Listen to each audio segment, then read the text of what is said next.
Welcome back to neutral by Hira and Rajab, South Asia का पहला AI podcast. No propaganda, only facts. अगर आपको लगता है हमारा स्टांस क्लियर और न्यूट्रल है तो चैनल को सब्सक्राइब और वीडियो को लाइक लाजमी करें ताकि नेक्स्ट न्यूट्रल एपिसोड आपको सबसे पहले मिले। आज हमारे पास दो ऐसी डेवलपमेंट्स हैं जो साउथ एशिया और मिडिल ईस्ट के लिए गेम चेंजर साबित होंगी। पहली न्यूज अफगानिस्तान की सरजमीन से एक डेडली ड्रोन अटैक, और इस दफा निशाना था ताजिकिस्तान, लेकिन विक्टिम्स चाइनीज सिटीजन्स थे। क्या तालिबान ने चाइना की अल्टीमेट रेड लाइन क्रॉस कर दी है? सेकेंड न्यूज पाकिस्तान के लिए एक हिस्टोरिक इकोनॉमिक ब्रेक थ्रू, एक ऐसा अग्रीमेंट जो पाकिस्तान को मिडिल ईस्ट का स्ट्रेटेजिक सेंटर बना देगा। और इन सब के बीच एक इंतहाई सीरियस सवाल, क्या इंडिया अब openly Afghanistan based terror groups को स्पॉन्सर कर रहा है? क्या इंडिया वही एक्शंस यूज कर रहा है जिसको वो पाकिस्तान की पॉलिसी के तौर पर क्रिटिसाइज करता था? वीडियो को एंड तक देखें, क्योंकि आज हम देखेंगे कि कैसे तालिबान का एंड गेम करीब है और पाकिस्तान कैसे ग्लोबल डिप्लोमेसी का सेंटर स्टेज बन चुका है। चलिए सीधा उस इंसिडेंट की तरफ चलते हैं जिसने बीजिंग को हिलाकर रख दिया है। ताजिकिस्तान की फॉरेन मिनिस्ट्री ने एक ऑफिशियल स्टेटमेंट रिलीज किया है। उसके मुताबिक 25 और 26 नवंबर की रात अफगानिस्तान की साइड से ताजिकिस्तान के खटलौन रीजन में एक वर्कर्स कैंप पर हमला हुआ। ये नॉर्मल बॉर्डर फायरिंग का केस नहीं था। ताजिकिस्तान की तरफ से बताया गया कि इसमें एक ड्रोन यूज हुआ जो वेपन से इक्विप्ड थे। ये क्रॉस बॉर्डर थ्रेट्स में एक न्यू और खतरनाक एडिशन है।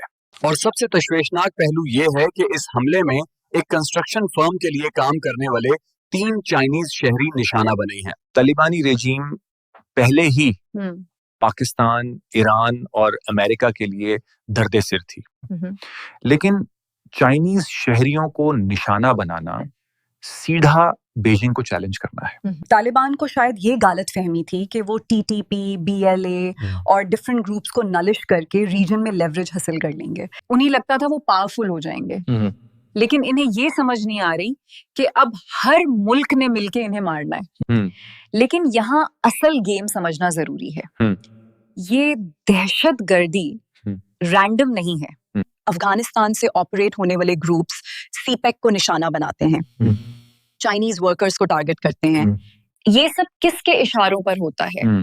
इसे सैबोटाज करने से फायदा किसको होता है? इंडिया को। यहाँ इंडिया का मुनाफिकाना चेहरा अनलीश होता है। आज दुनिया को ये सवाल पूछना होगा, is India now becoming a terror sponsor state? India Afghanistan based terror groups को स्पॉन्सर कर रहा है जो न सिर्फ इस रीजन में बल्कि पूरी दुनिया में दहशतगर्दी और टेररिस्ट एक्टिविटीज कर रहे हैं। इंडिया एग्जैक्टली वही काम कर रहा है जिसका इल्जाम वो पाकिस्तान पर लगाता था। लेकिन अब सूरत हाल चेंज हो रही है। एक न्यू रीजनल अलायंस बन रहा है। पाकिस्तान, चाइना और ताजिकिस्तान मिलकर एक जॉइंट फ्रंट बना रहे हैं ताकि इस नेक्सस को ब्रेक किया जा सके। अब आते हैं उस डेवलपमेंट की तरफ जो पाकिस्तान के लिए रियल गेम चेंजर है। पाकिस्तान एक historical free trade agreement sign करने जा रहा है, और ये एग्रीमेंट किसी एक मुल्क के साथ नहीं बल्कि सब मिडिल ईस्टर्न कंट्रीज के साथ एक साथ हो रहा है। ये बिल्कुल यूरोपियन यूनियन की तर्ज पर एक जॉइंट इकोनॉमिक अलायंस है।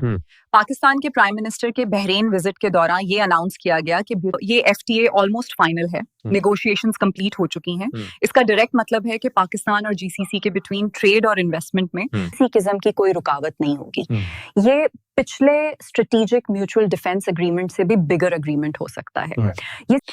ये डेवलपमेंट्स प्रूव करती हैं कि पाकिस्तान इस वक्त ग्लोबल डिप्लोमेसी के सेंटर स्टेज पर है। Western block, China, Russia block और अरब ब्लॉक, पाकिस्तान ने सबके साथ एक बैलेंस कायम किया हुआ है।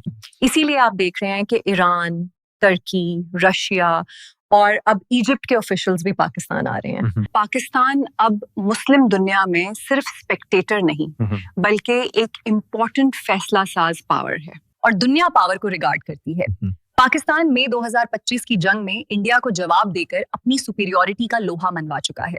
ये सब इंडिया के लिए परेशान कुन है, क्योंकि अगर पाकिस्तान इकोनॉमिकली स्ट्रांग होता है, ये पाकिस्तान के एनिमीज के लिए बिग लॉस है। जो पाकिस्तान को डिप्लोमेटिकली आइसोलेट करने निकले थे वो आज खुद आइसोलेट हो गए हैं। जो पाकिस्तान की इकोनॉमी का मजाक बनाते थे, उस इंडिया की अपनी इकोनॉमी को डोनाल्ड ट्रंप ने डेड इकोनॉमी करार दे दिया है। कि आज हमने देखा कि कैसे जियोपॉलिटिकल सिचुएशंस तेजी से बदल रही हैं।